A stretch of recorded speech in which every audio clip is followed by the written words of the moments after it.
Aujourd'hui, on va s'attaquer à un sujet qui, à première vue, semble tout droit sorti d'un livre d'histoire, les pharisiens et les sadduciens. Mais attention, on ne va pas faire un simple cours, on va plutôt explorer comment ces deux figures anciennes peuvent en fait nous en dire énormément sur ce qui se passe à l'intérieur de chacun de nous. Voilà la question qui va nous guider. Et si ces deux groupes n'étaient pas juste des factions religieuses d'il y a 2000 ans?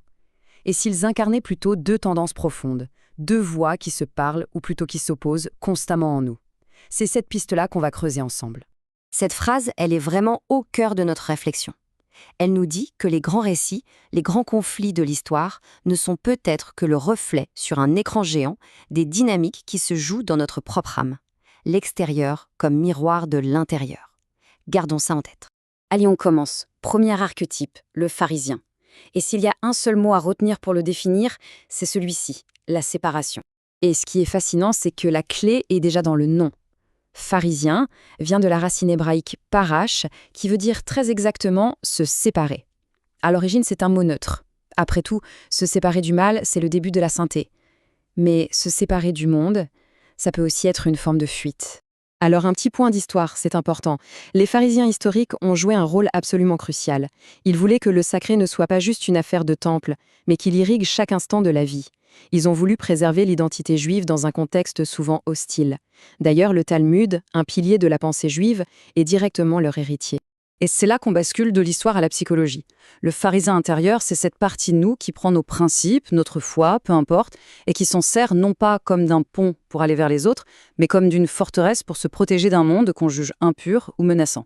Comment est-ce qu'on reconnaît cette tendance en soi? Eh bien, elle se manifeste par ce besoin de se couper des autres, de transformer sa foi en une sorte de muraille. L'autre, celui qui est différent, est vu comme une menace, une contamination. On finit par confondre la séparation avec la sainteté. On ne se tient plus devant ces principes, on se cache derrière. Cette parole, attribuée à Jésus dans l'évangile de Matthieu, met le doigt exactement là où ça fait mal.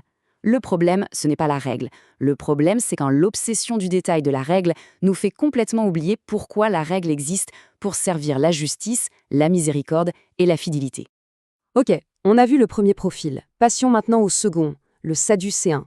Si le mot-clé du pharisien était séparation, celui du sadducéen, c'est justification. Et là encore, l'étymologie est une mine d'or. Sadducéen vient de la racine tsedek, qui veut dire la justice, la droiture. Mais cette même racine, elle peut glisser sémantiquement vers l'idée de se justifier. Et tout est dans ce glissement subtil, passer de la recherche de la justice à la fabrication de sa propre justification. Historiquement, qui étaient-ils? Les Sadducéens, c'était l'élite, l'établissement religieux et politique de l'époque. Des gens très pragmatiques, très ancrés dans le réel, le visible. Ils rejetaient tout ce qui leur paraissait un peu trop éthéré. La résurrection, les anges, les esprits. Leur monde, c'était le monde matériel et contrôlable.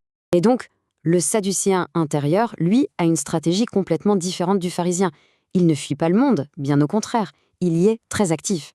Mais sa grande spécialité, c'est d'utiliser la loi, la logique, les règles pour justifier absolument toutes ses actions, surtout celles qui servent ses intérêts. On le reconnaît à sa capacité à toujours retomber sur ses pattes, à toujours avoir une bonne raison. C'est le maître de la rationalisation morale. Pour lui, la fin justifie les moyens. Il ne voit pas la loi comme un chemin vers la justice, mais comme un instrument de pouvoir et de contrôle. C'est la justice, mais sans le cœur, sans la miséricorde. Le prophète Ésaïe décrit parfaitement le danger spirituel de cette posture.